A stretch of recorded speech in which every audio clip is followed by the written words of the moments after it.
జై తెలంగాణ అందరికీ నమస్కారం. చాలా రోజుల గ్యాప్ తర్వాత నిజామాబాద్ జిల్లాకి రావడం, అదేవిధంగా నిన్న నిజామాబాద్ పార్టీ శ్రేణులు, ప్రజలు, జాగృతి నాయకులు అందరూ ఇచ్చినటువంటి అపురూపమైనటువంటి స్వాగతానికి మనస్ఫూర్తిగా హృదయపూర్వకంగా అందరికీ కూడా నేను నా ధన్యవాదాలు, నమస్కారాలు తెలియజేసుకుంటా ఉన్నాను. సొంత గడ్డకు వస్తే చక్కటి ఎంకరేజ్మెంట్ ఇచ్చి మీరు ముందుకెళ్ళండి అనేటటువంటి ధైర్యాన్ని ఇచ్చినటువంటి అందరికీ కూడా శిరస్సు వంచి నా నమస్కారాలు తెలియజేస్తా ఉన్నాను. మరి ఇవాళ మన జిల్లా, ఉమ్మడి నిజామాబాద్ జిల్లా పరిస్థితి చూస్తే కొంతమంది నాయకులు వెళ్ళిపోవడం జరిగింది, పార్టీని వీడి కొంతమంది నాయకులు ఓడిపోవడం జరిగింది. కానీ ప్రజలు ఇవాళ సంవత్సర కాలం లోపలనే మరి ఎందుకు చేస్తాంరా ఇట్లా అనేటటువంటి ఆలోచన ప్రజల్లో ఉన్నది. వెళ్ళిపోయినటువంటి నాయకులు కూడా మేము ఎందుకు వెళ్ళిపోతామా అనేటటువంటి బాధ కూడా మనం చూస్తూ ఉన్నాం. ఆ చిన్న నాయకులు కావచ్చు, పెద్ద నాయకులు కావచ్చు. ఎందుకంటే దూరపు కొండలు నునుపన్నట్టు ఏదో కేసీఆర్ గారు 2 సార్ల మరి కన్న బిడ్డల్ని చూసుకున్నట్టుగా కళ్ళల్లో పెట్టుకొని ప్రజల్ని చూసుకుంటే మాయ మాటలు చెప్పి, గారడి మాటలు చెప్పి, అర్రాస్ పాట వాడినట్టు మీరు 2000 ఇస్తే మేము 4000 ఇస్తాం, మీరు 5000 ఇస్తే మేము 10,000 ఇస్తాం, మీరు 3,000 ఇస్తే మేము 6,000 ఇస్తామని చెప్పి కళ్ళబొల్లి మాటలు చెప్పి ప్రజలను మభ్యపెట్టి మోసం చేసి కేవలం 1% ఓట్లు అధికంగా మనకంటే తెచ్చుకొని ఇవాళ అధికారంలో వచ్చి కూర్చున్నటువంటి వాళ్ళు కాంగ్రెస్ పార్టీ వాళ్ళు. మరి పోనీ అధికారంలోకి వచ్చిండ్రు, ఏమన్నా మంచి పనులు చేస్తున్నారా? ఒకసారి మన జిల్లా పరిస్థితి ఆలోచన చేయండి. ఎట్లా అయిపోయింది మన జిల్లా పరిస్థితి? నిజామాబాద్ జిల్లా ఇవాళ ఒక అనాథలాగా మారిపోయింది. సంవత్సరం అయితే జిల్లాకు ఒక మంత్రి కూడా లేరు. ఇన్ఛార్జ్ మంత్రి ఉన్నారు, ఆయన ఎప్పుడు వస్తాడో ఎవరికి తెలియదు. ఇక మనకు ఎంపీ ఉన్నా లేనట్టే. 2 బీజేపీ ఎమ్మెల్యేలు, వాళ్ళని కొబ్బరికాయలు కొట్టనియరు, వాళ్ళని ఏం పనిచేయనియరు. కాంగ్రెస్లో ఓడిపోయినటువంటి వ్యక్తులే అన్ని అధికారిక కార్యక్రమాలకు హాజరవుతామని చెప్పి తొండి పంచాయతీ పెడుతుంటారు. మన జిల్లా నుండి ఎమ్మెల్సీగా తెలంగాణ రాష్ట్ర కాంగ్రెస్ పార్టీ అధ్యక్షులు మహేష్ కుమార్ గౌడ్ గారు ఉన్నారు. ఇంకొక పక్క జాతీయ స్థాయి నాయకులు అని చెప్పుకునేటటువంటి షబీర్ అలీ గారు ఉన్నారు. ఇంకొక పక్క మాజీ మంత్రివర్యులు సుదర్శన్ రెడ్డి గారు ఉన్నారు. మరి ఇంత పెద్ద పెద్ద నాయకులు ఉండి 6 నెలల నుంచి కనీసం మనకు పోలీస్ కమిషనర్ లేకపోతే ఒక్క మాట ఎవరు ఎట్లా మాట్లాడలేకపోతున్నారు? మరి మన జిల్లా ఇదివరకు ఎట్లుండే, ఇప్పుడు ఎట్లా ఉంది? ఒక్కసారి ప్రజలు ఆలోచన చేయాలి. పోలీస్ కమిషనర్ ఉండడాన్ని 6 నెలల ఎంత దారుణమైన పరిస్థితి ఇది. ఈ సంవత్సర కాలంలో ₹1 ఊర్లలోకి రాలేదు, ₹1 మున్సిపాలిటీలకు రాలేదు, ఒక్క కొత్త అభివృద్ధి కార్యక్రమం జరగలేదు, ఎక్కడ ఒక చిన్న రోడ్ వేయలేదు, ఒక తట్టెడు మట్టెత్తిపోయలేదు ఎక్కడ. ఎంత దారుణం అంటే కేసీఆర్ గారు మేడిగడ్డ నుండి ఎస్ఆర్ఎస్పీలో ప్రతిసారి మనకు మంచినీళ్ళు నింపి మన నిజామాబాద్ జిల్లా సుభిక్షంగా ఉండాలని లక్షలాది ఎకరాలకు వారు నీళ్ళు ఇచ్చారు. నిజాం సాగర్ ఏదైతే ఉందో అది మాకు అడిషనల్ ఉంటుంది వాటరు, కానీ ఎస్ఆర్ఎస్పీఏ వరదాయిని, మన జీవనం ప్రసాదించేటటువంటి వరదాయిని అని చెప్పి మనం ఎస్ఆర్ఎస్పీ నుండి ఎప్పుడు నీళ్ళు ఇచ్చేది. మరి ఈ సీజన్లో ఏమైందో రైతన్నలు ఒకసారి ఆలోచన చేయాలి. ఎస్ఆర్ఎస్పీ నుండి నీళ్ళు వచ్చినాయా? మేడిగడ్డ బాగాలేదని కేసీఆర్ని బద్నాం చేయాలనేటటువంటి ఒక పిచ్చి ప్రయత్నంతో ఎస్ఆర్ఎస్పీని నింపకుండా ఎండబెట్టినటువంటి పరిస్థితి ఇవాళ రైతులకు కనపడతా ఉంది, జిల్లాలో ఉన్నది. మరి ఈ విషయాన్ని ఒక్కసారి ప్రజలు గమనించాలని నేను కోరుతా ఉన్నా.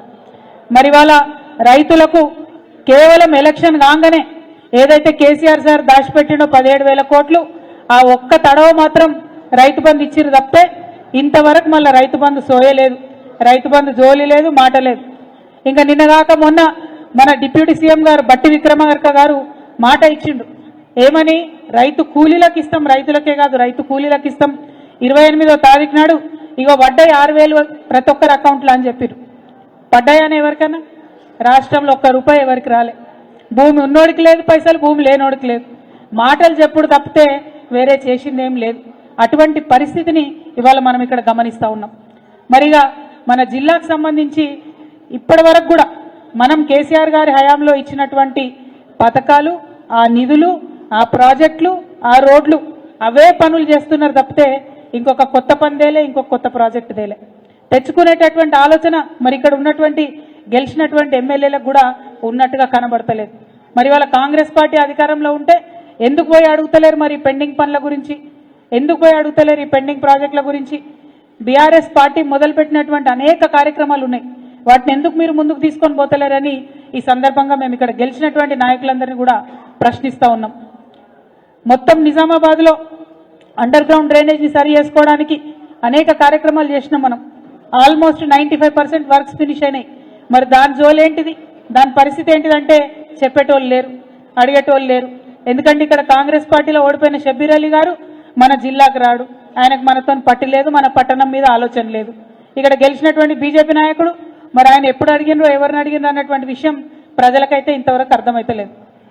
మరి అటువంటి పరిస్థితుల్లో జిల్లా ఉన్నది. ఇవాళ జిల్లాకు ఒక కమిషనర్ లేకపోతే క్రైమ్ రేట్ ఆల్మోస్ట్ 10% పెరిగింది. ఇవాళ ఎంత దారుణం అంటే తెలంగాణ మొత్తంలో ప్రతి 3 గంటలకు ఒక అత్యాచారం జరుగుతున్నది మహిళల మీద, ప్రతి 5 గంటలకు ఒక మహిళ కిడ్నాప్ అవుతుంది ఇవాళ తెలంగాణలో.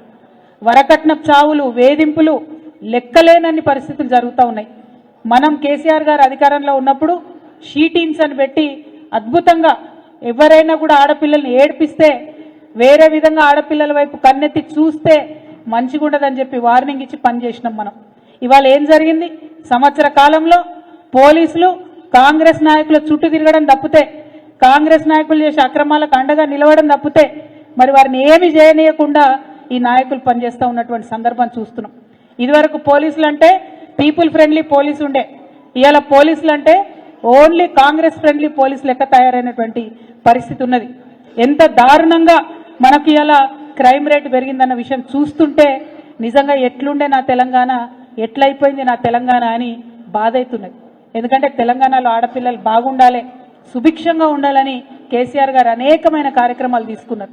ఇవాళ కార్యక్రమాలకు అన్నిటికీ తూట్లు పొడిచి కనీస భద్రత ఆడపిల్లలకు లేకుండా ఈ సీఎం చేయడం అన్నది నిజంగా దారుణం. మేము సీఎం రేవంత్ రెడ్డి గారిని ప్రశ్నిస్తూ ఉన్నాం, ఆడపిల్లల భద్రత విషయంలో మీరు ప్రత్యేక సమీక్ష పెట్టండి. ఇది వాస్తవమేనా? మొన్న మీ డీజీపీ గారు ఇచ్చినటువంటి లెక్కలే మేము చెప్తా ఉన్నాం. డీజీపీ గారు ఏం చెప్పిండ్రు? ఈ రాష్ట్రంలో 9.87% కేసులు పెరిగినాయి. మొత్తం ఈ ఏడాదిలో 2,34,158 కేసులు నమోదైనాయి. అందులో దాదాపుగా 3,000 అంటే 2,945 అత్యాచారాల కేసులు, అట్లనే మొత్తం మహిళలపై దాడులు, వేధింపులు ఇవన్నీ కలుపుకుంటే 19,922 కేసులు అయినాయి మహిళల మీద. అంటే ఎంత భయంకరమైన పరిస్థితి ఉందో ఒక్కసారి మనం ఆలోచించుకోవాలి. ఇలా లేనిది లేదు, అత్యంత దారుణంగా ఉన్నటువంటి పరిస్థితి. ఇంకా ఘోరం ఏంటంటే ఆనాడు మనం కేసులైతే వాళ్ళకి శిక్ష పడేలాగా చూసేది. ఇవాళ శిక్ష రేటు కూడా, కన్విక్షన్ రేటు కూడా చాలా తగ్గిపోయినటువంటి పరిస్థితి. ఒక పక్క నేరాలు పెరిగినాయి, ఇంకొక పక్క కన్విక్షన్ రేటు తగ్గిపోయింది. మరి ఈ విషయాల్ని గౌరవ ముఖ్యమంత్రి గారు చాలా సీరియస్గా తీసుకొని మహిళా భద్రత విషయంలో ఈ రాష్ట్రంలో తప్పకుండా సమీక్ష జరపాలని చెప్పి మేము డిమాండ్ చేస్తూ ఉన్నాం. మనం బీఆర్ఎస్ పార్టీ అధికారంలో ఉన్నప్పుడు గత ఏడాది 39,371 మందికి శిక్షలు పడేలాగా చేస్తే ఈసారి 28,000 మందికి మాత్రమే శిక్ష పడ్డది. అంటే పెరిగినటువంటి క్రైమ్ రేట్ కాకుండా అత్యంత తక్కువగా ఈ కన్విక్షన్ రేట్ ఉండడం అనేది మరి పోలీసులు పటిష్టంగా కేసుల నిర్మాణం చేస్తలేరు అనడానికి డైరెక్ట్ ఉదాహరణ. కాబట్టి నేను గౌరవ ముఖ్యమంత్రి గారిని నిజామాబాద్ జిల్లా నుండి మా ఆడబిడ్డల తరఫున రిక్వెస్ట్ చేస్తూ ఉన్నాను, మహిళా భద్రత మీద తప్పకుండా ముఖ్యమంత్రి గారు సమీక్ష చేయాలి, ఈ రాష్ట్రంలోని మహిళలకు ఒక కాన్ఫిడెన్స్ ఇవ్వాలని చెప్పి నేను కోరుతా ఉన్నాను. అదేవిధంగా మరి వాళ్ళ నాయకుడు రాహుల్ గాంధీ గారు రాజ్యాంగము ప్రజాస్వామ్యం అని చెప్పి పొద్దున్న లేస్తే ఒక కాన్స్టిట్యూషన్ కాపీ పట్టుకొని తిరుగుతూ ఉంటాడు ఆయన. కానీ ఇక్కడ ఈ ముఖ్యమంత్రి గారు మరి అదే రాజ్యాంగానికి, అదే ప్రజాస్వామ్యానికి తూట్లు పొడిచే విధంగా వ్యవహరిస్తున్నటువంటి తీరుని రాహుల్ గాంధీ గారు గమనించాలి. అది ఏదన్నా కావచ్చు, ఉల్టా పుల్టా కేసులు పెట్టుడు కావచ్చు, తెలంగాణ ప్రజలకు, ప్రజల మనోభావాలకు వ్యతిరేకంగా తెలంగాణ తల్లి విగ్రహం మార్చడం కావచ్చు, జిల్లాలను పట్టించుకోకపోవడం కావచ్చు, అనేక రకమైనటువంటి కార్యక్రమాలు ఇవాళ ప్రజాస్వామ్యాన్ని పక్కదోవ పట్టించేటి జరుగుతున్నాయి. ఎన్నడూ లేదు కేసీఆర్ గారి పాలనలో 2 పెద్ద పెద్ద ఎన్కౌంటర్లు ఇవాళ ఇక్కడ జరిగినాయి. మరి అటువంటి పరిస్థితిని కూడా మన రాష్ట్రంలో చూస్తున్నాం. ఆ ఎన్కౌంటర్ల మీద కూడా మాట్లాడేటటువంటి ఆలోచన ఈ ప్రభుత్వం చేస్తలేదు. మన రాష్ట్రంలో తుపాకీ మోతలు ఉండొద్దు అనేటటువంటి విధంగా పరిపాలన చేసినటువంటి వ్యక్తి కేసీఆర్ గారు. కానీ ఆ శాంతి భద్రతలన్నింటినీ కూడా భంగం చేసినటువంటి వ్యక్తి ఇవాళ రేవంత్ రెడ్డి గారు అని చెప్పి నేను చాలా బాధాకరంగా మన ప్రజలకు తెలియజేస్తా ఉన్నాను. మరి ఇవాళ ఇక్కడ మన జిల్లా నుంచే బాల్కొండలో ఇదివరకు పోటీ చేసినటువంటి అభ్యర్థి అనిల్ గారు మన ఇసుక దానికి చైర్మన్ అయినరు టీఎస్ఎండిసికి. మరి ఆయన ఇసుక చైర్మన్ అయినా కూడా ఇసుకను నియంత్రించేటటువంటి పదవిలో ఉన్నా కూడా ఇదే మన బాల్కొండలో పెద్దవాగు దగ్గర కప్పలవాగు దగ్గర ఇష్టానుసారంగా ఇసుక దోపిడీ జరుగుతుంది. ఇంకా విచిత్రం ఏంటంటే పోలీస్ స్టేషన్ ముందుకెళ్లే బండ్లు పోతున్నా కూడా పోలీసులు పట్టుకున్నటువంటి పరిస్థితి. మన హయాంలో ఇసుకకు సంబంధించి ప్రభుత్వం నుండి పాలసీ చేసి ప్రజలకు తక్కువ ధరకు ఇసుక దొరికే విధంగా చాలా పర్ఫెక్ట్గా వాగులు దెబ్బతినకుండా ఇసుకను మనం నియంత్రించినటువంటి పరిస్థితి, మైనింగ్ ఆదాయం పెంచినటువంటి పరిస్థితి. ఇవాళ మైనింగ్ ఆదాయం జీరో అయింది, కాంగ్రెస్ నాయకుల ఆదాయం మాత్రం చాలా పెరిగిపోయింది. ఈ విషయం మీద కూడా మనందరం పోరాటం చేయాల్సినటువంటి అవసరం ఉంది. మీడియా మిత్రులు నేను ప్రత్యేకించి కోరుతా ఉన్నా, మన జలవనరులు దెబ్బతినేటటువంటి ఇసుక దోపిడీని అడ్డుకునే విధంగా మనందరం కూడా ప్రయత్నం చేద్దాం. ప్రతిపక్షంగా మా పక్షాన మీడియా నిలవాలని కూడా ఈ సందర్భంగా నేను కోరుతా ఉన్నాను. ఒక పక్క ఇసుక అయితే ఇంకొక పక్క గుట్కా, ఇబ్బడి ముబ్బడిగా అతి దారుణంగా మరి ఈ గుట్కా దందా కూడా చేట్రేగిపోతా ఉంది మన జిల్లాలో. ఈ పేట్రేగిపోతున్నటువంటి గుట్కా దందాను కూడా నియంత్రించాల్సిందిగా నేను పోలీసు వాళ్ళని కోరుతా ఉన్నా. మరి జిల్లాకు పోలీస్ బాస్ లేకపోతే, టోపీ లేకపోతే, లాఠీ లేకపోతే భయం అనేది ఉండదు. ఇప్పటికన్నా త్వరితగతిన మా జిల్లాకి పోలీస్ కమిషనర్ని మరి తీసుకొని రావాలని చెప్పి అధికారంలో ఉన్నటువంటి పెద్ద నాయకులు ఉన్న జిల్లా కాబట్టి మహేష్ కుమార్ గౌడ్ గారిని, సుదర్శన్ రెడ్డి గారిని, షబ్బీర్ అలీ గారిని నేను ప్రత్యేకంగా కోరుతా ఉన్నాను.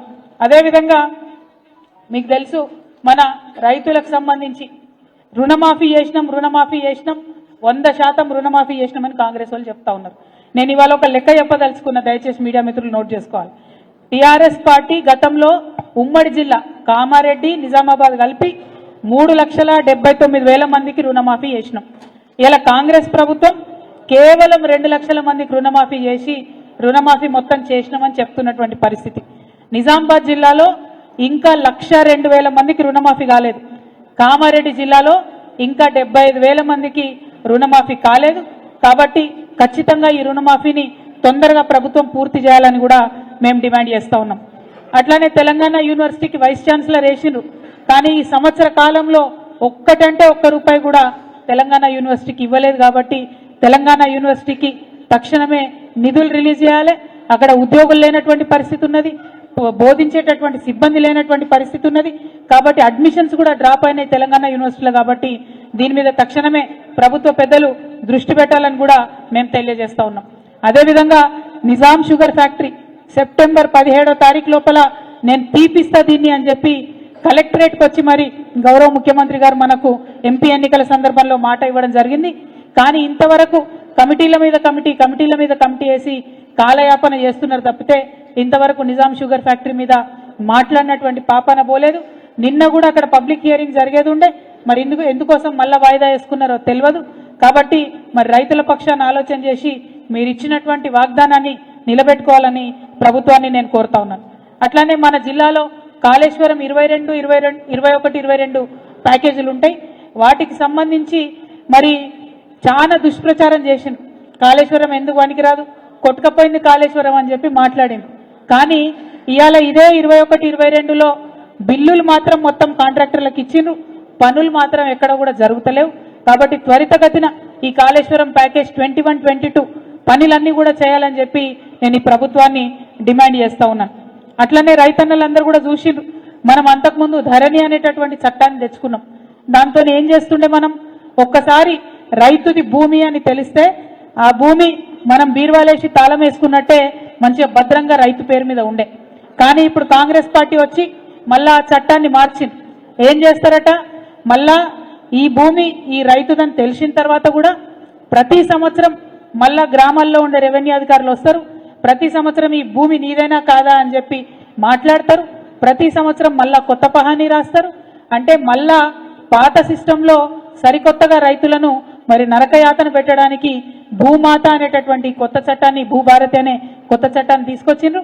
కాబట్టి ఇవాళ నిజామాబాద్ నుంచి నేను ప్రభుత్వాన్ని డిమాండ్ చేస్తా ఉన్నా, మీరు భూమాత పోర్టల్ని ఓపెన్ చేసే కన్నా ముందు, ఈ భూభారతి చట్టాన్ని మీద రీసర్వే చేసే కన్నా ముందు ఇప్పటి వరకు ఉన్నటువంటి భూములను మీరు వైట్ పేపర్ రిలీజ్ చేయాలి. ఏ గ్రామంలో ఏ రైతు పేరు మీద ఏ ప్యాకెట్ ఉంది, ఏ భూమి ఉందన్న విషయం మీరు బహిరంగంగా పంచాయతీలలో ప్రకటించాలి. మనం ఆనాడు సర్వే చేసినప్పుడు కూడా అన్ని గ్రామ పంచాయతీలలో రైతులకు ఉండేటటువంటి భూములను వేసి ప్రాపర్గా వేసి ఎవరికి వాళ్ళు ఓకే అన్న తర్వాతనే ధరణిలో ఎక్కించడం జరిగింది. ధరణిలో డిస్ప్యూట్ లేనటువంటి వాటిని మనం ఎక్కించలేదు, వాటిని పార్ట్ బిలో పెట్టుకున్నాం. స్వచ్ఛంగా కరెక్ట్ ఉన్నటువంటి పేర్లని కూడా ధరణిలో ఎక్కించినాం.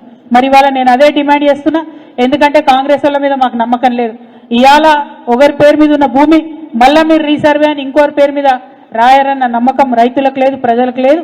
కాబట్టి ఇప్పుడు ఉన్నటువంటి డీటెయిల్స్ అన్ని కూడా ఒక వైట్ పేపర్ ఇవ్వాలని చెప్పి మేము డిమాండ్ చేస్తూ ఉన్నాం. అదేవిధంగా మరి మన జిల్లాలో మొట్టమొదట మహేష్ కుమార్ గౌడ్ గారు ఆయన పిసిసి ప్రెసిడెంట్ అయి వచ్చినాక భరోసా ఇచ్చేటట్టు మాట్లాడతారేమో, మరి మన జిల్లాకు అభివృద్ధికి తీసుకొస్తారేమో, నిధులు తెస్తారేమో, వరదలాగా నిధులు వస్తాయేమో, చాలా మొత్తం పార్టీ నాయకుడే మన జిల్లా నుంచి ఉన్నాడని అనుకున్నాం. కానీ వస్తానే ఏం మాట్లాడిండు, హైదరాబాద్లో హైడ్రా పెట్టినాం, నిజామాబాద్లో నిడ్రా పెడతాం. ఇక్కడ చిన్న చిన్న వ్యాపారాలు చేసుకునే రియల్ ఎస్టేట్ వ్యాపారులందరూ కూడా కంప్లీట్గా మునిగిపోయినటువంటి పరిస్థితి. పేద ప్రజలందరూ భయంతో ఉన్నటువంటి పరిస్థితి. నిజామాబాద్ చుట్టుముట్టు ఉన్నటువంటి వాళ్ళందరినీ నిడ్రా పేరు పెట్టి మళ్ళా బుల్డోజర్లు పెట్టి కూలగొడతామని చెప్పి మహేష్ కుమార్ గౌడ్ గారు మాట్లాడినటువంటి పరిస్థితి. నేను ఇవాళ మహేష్ కుమార్ అన్నను ఒకటే రిక్వెస్ట్ చేస్తా ఉన్నా, అన్న మనం నిజామాబాద్ వాళ్ళం, మీరు మంచి పెద్ద పదవిలో ఉన్నారు, కాంగ్రెస్ పార్టీలో అత్యున్నతమైనటువంటి పదవిలో ఉన్నారు, కాబట్టి మీరు మన జిల్లాకు నిధులు తీసుకురండి, మన జిల్లా శాంతి భద్రతలను కాపాడే విధంగా తొందరగా పోలీస్ కమిషనర్ని తీసుకురండి. హైడ్రాతో అక్కడ హైదరాబాద్ ప్రజలు ఆగమైనరు, ఇక్కడికి నిడ్రా మాత్రం దయచేసి తీసుకొని రాకండి. పేద ప్రజలకు అవకాశం ఉన్న చోట తరలించండి, నదులను రక్షించండి. ఒక బాధ్యత కలిగినటువంటి ప్రతిపక్షంగా మేము మీకు సహకారం అందిస్తాం. కానీ వాళ్ళకి ఏ ఆధారం లేకుండా ప్రజల ఇంటి మీదకి మాత్రం బుల్డోజర్ తీసుకొని పోవద్దని మహేష్ కుమార్ గౌడ్ అన్న గారిని మేము రిక్వెస్ట్ చేస్తూ ఉన్నాం. అట్లనే మన జిల్లాకు తొందరగా మంత్రి వస్తే కనీసం 1-2 రూపాయలు వాళ్ళు ఇచ్చే నిధులు వస్తాయేమో అనేటటువంటి ఆలోచన కూడా ప్రజలందరిలో ఉంది. మరి అది ఎప్పుడు విస్తరణ అవుతుందో, ఎప్పుడు మన జిల్లాకు నిధులు వస్తాయో అర్థం కానటువంటి పరిస్థితి కూడా ఉంది. సో ఇవాళ నిజామాబాద్కి వచ్చి నిన్న ఇవాళ ఇక్కడ రైతుల్ని, ప్రజల్ని, విద్యార్థుల్ని అందరినీ కలిసిన తర్వాత వస్తున్నటువంటి కామన్ ఒపీనియన్ ఏంటంటే, ముఖ్యంగా మా ఆడబిడ్డలకు చెప్పినటువంటి 2500 రూపాయలు మహాలక్ష్మి ఎవరికి కూడా వస్తలేదు. రేషన్ కార్డుల విషయం అసలే ఎవరు మాట్లాడతలేరు. ఇవాళ సంక్రాంతి వస్తుంది, సంక్రాంతి రాగానే రేషన్ కార్డులు తొందరగా ఇవ్వాలని, మా ఆడబిడ్డలకు 2500 ఇవ్వాలని, కళ్యాణ లక్ష్మితో పాటు తులం బంగారం ఇవ్వాలని, ఏదైతే ముస్లిం సోదరులకు షాదీ ముబారక్లో 1,60,000 ఇచ్చి మళ్ళా తులం బంగారం ఇస్తామని చెప్పినరో అది ఇవ్వాలని, మా ఆడపిల్లలకు 18 ఏళ్ళు నిండిన వాళ్లకు స్కూటీలు ఇవ్వాలని, ఉద్యోగాలు ప్రకటన చేయాలని, ఉద్యోగులకు ఉన్నటువంటి పెండింగ్ డిఏలను, బకాయిలను రిలీజ్ చేయాలని, అన్నిటికన్నా ఎక్కువ రైతు భరోసా అత్యంత తొందరగా ఇవ్వాలని చెప్పి డిమాండ్ చేస్తూ ఉన్నాం. ఇవాళ ఎక్కడ చూసినా రైతులు చనిపోతే కేసీఆర్ గారు ఉన్నప్పుడు 5వ రోజుకి ఇంటికి 5 లక్షలు పోయేటటువంటి పరిస్థితి ఉండే. ఇవాళ నెల అవుతుంది, 2 నెలలు అవుతుంది, ఎంతో మంది రైతులకు మరి రానటువంటి పరిస్థితి. మరి రైతు బీమా మీరు ప్రభుత్వం నుంచి కట్టినరా కట్టలేదా ఆ విషయం దయచేసి రైతులకు క్లారిటీ ఇవ్వాలని చెప్పి మేము డిమాండ్ చేస్తూ ఉన్నాం. ఇట్లా ఏ అంశం చూసినా మంచి లేనటువంటి పరిస్థితి ఉంది. కాబట్టి నిజామాబాద్లో ఉన్నటువంటి బీఆర్ఎస్ శ్రేణులందరికీ కూడా మేము చెప్తా ఉన్నాం, తప్పకుండా వచ్చేటటువంటి లోకల్ బాడీస్లో, వచ్చేటటువంటి ఫ్యూచర్లో ప్రజలు కాంగ్రెస్ మీద నమ్మకం కోల్పోయినరు, మన వైపే చూస్తూ ఉన్నారు. కాబట్టి ఒక బాధ్యత కలిగినటువంటి ప్రతిపక్షంగా ఈ నాయకులు చేస్తున్నటువంటి తప్పుల్ని ఎక్కడికక్కడ ఎత్తి చూపుదాం. ప్రతి ఊర్లో కూడా ఇందిరమ్మ ఇండ్లు ఇస్తామని చెప్పిండ్రు, అప్లికేషన్లు తీసుకున్నారు, దానికి అత్తాపత్తా లేదు. మళ్ళా మొన్న సర్వే వేస్తామన్నారు, మళ్ళొకసారి అప్లికేషన్లు తీసుకున్నారు, దానికి అత్తాపత్తా లేదు. ఇప్పుడు మళ్ళీ ఇంకోసారి సర్వే చేస్తాం ఇందిరమ్మ ఇండ్ల పేరుతోనని మళ్ళీ ప్రభుత్వం చెప్తున్నది. అంటే సర్వేల పేరుతో కాలయాపన చేయడం తప్పితే పనిచేసేటటువంటి ఆస్కారం కాంగ్రెస్ పార్టీలో కనిపిస్తలేదు. సో ఈ గులాబీ కండువ కప్పుకున్న కార్యకర్తలందరికీ కూడా నా రిక్వెస్ట్, తప్పకుండా ప్రతి గ్రామంలో మీరు నిలదీయండి, ప్రతి గ్రామంలో కాంగ్రెస్ వాళ్ళను ప్రశ్నించండి, ప్రజల పక్షాన నిలబడండి. రాబోయే రోజులు మనవే. తప్పకుండా నిజామాబాద్ జిల్లాలో మళ్ళీ పార్టీకి పునర్వైభవం వస్తుంది.